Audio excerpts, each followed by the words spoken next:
Welcome to another edition of From the Front Lines, where we discuss both the day-to-day and one-of-a-kind issues facing real estate managers. So our topic today is the modern tenant experience, and I'm here with Adam Segal, co-founder and CEO of cove.is. Welcome, Adam. Great. Thanks so much for having me today.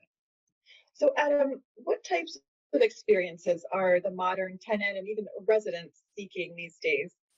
Yeah, no, I think it's a good question. I think over the past 18 months since we've been in the pandemic, there's been a real drive and focus on how to leverage technology to really modernize and simplify both the office and residential experience. I think thinking more specifically about the office, because most people haven't been there over the past 18 months. It's ever more important that that when as people are coming back and thinking through what does it mean to go to the office, to leverage technology just to make it a better, simpler experience, put it in people's hands, whether that's unlocking doors, making requests, reserving space, doing all these things that you may have typically done offline previously, either email or phone calls, but just really putting it in the individual's hands. And I think the way we think about it at Cove is, the user or that individual being not only the tenant and the tenant admin, each and every employee, but then also the operators, because that's really who's creating and crafting the experience. And technology is only as good as kind of the dots we're connecting between the users on both sides. So I think it's an exciting time as we think about commercial office and the way in which technology can expedite the way, just the experience and kind of bring it to the forefront. And why do you think we are where we are? What is driving this change?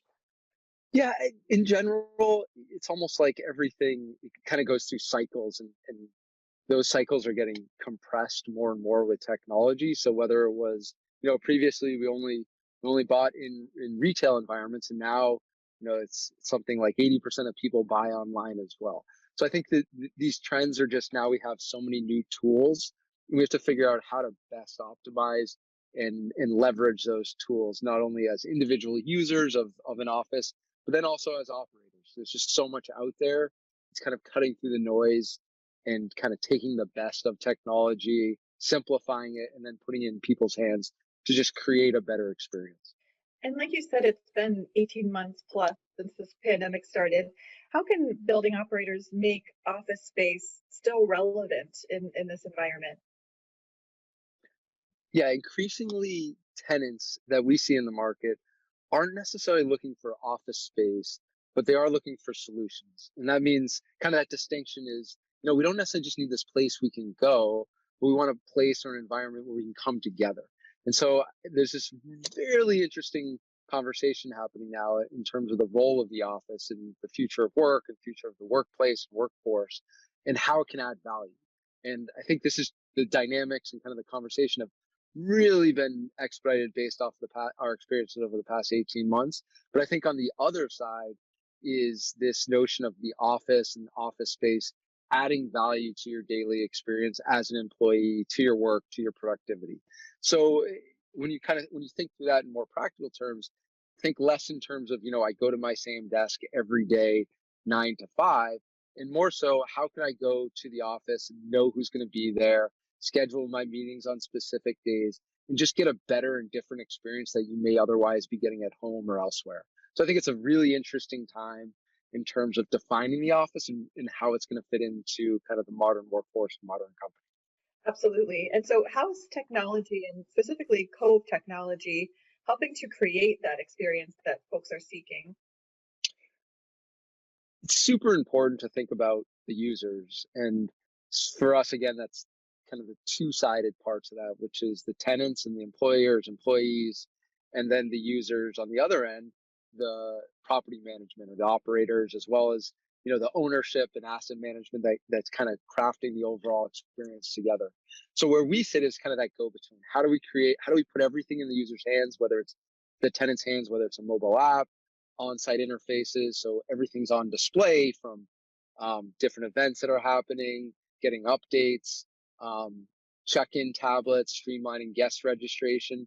And then on the back end, how do we cut down on all those friction points as operators? We actually started by operating a network of 20 plus co-working locations that we built, designed, built, and operated on our own, and our software and our product really came out of what worked for us. So we built it ourselves for operators, by operators.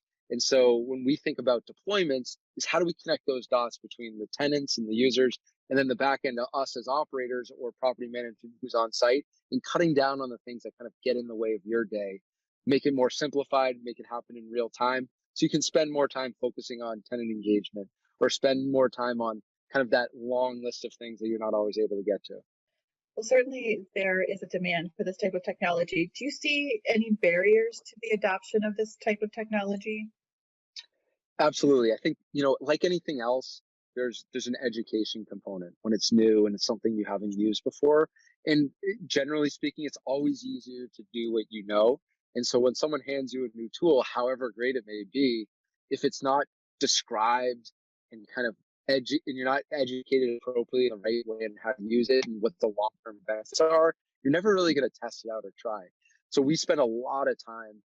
Typically, the buyers of our products will be the owners of the assets, but we spend most of our time working alongside the operators. So whether it's a third party or in-house operators, property management, we spend the majority of our time onboarding them, showing what's worked in the past, how we engage, especially from our own spaces, and really thinking about connecting the dots between the tools, but really what does it lead to? What's the benefit, not only for an operator or a property manager's day to day, but then the in the long run, or even the shorter term, for the tenants themselves. That's really great, because the technology is only as powerful as the users who employ it, right? Totally. To that end, do you have any success stories or cases that you'd like to share regarding the use of the Cove technology? Yeah, we've been very fortunate to deploy in a lot of different types of assets nationally, and locally. We're based in DC. I think, one experience where we've worked very closely with Rubenstein Partners in a couple specific assets in Maryland, and it really came down to us working alongside them to get in front of and talk to every tenant, do user testing stories, just engage with across the board so that people understood what the value was, and then helping tell the story in terms of how kind of simplified and modernized that experience. We've seen great success, not only from the leasing perspective, so ownership in terms of higher conversion rates from tour to leasing, but also just overall engagement between the overall operations and the tenants themselves. That's great, Adam. Thank you so much for talking about the modern tenant and what they're looking for, and how Cove can help with that. I appreciate your time. Awesome. Thanks so much for having me. Really appreciate the opportunity to talk to your audience.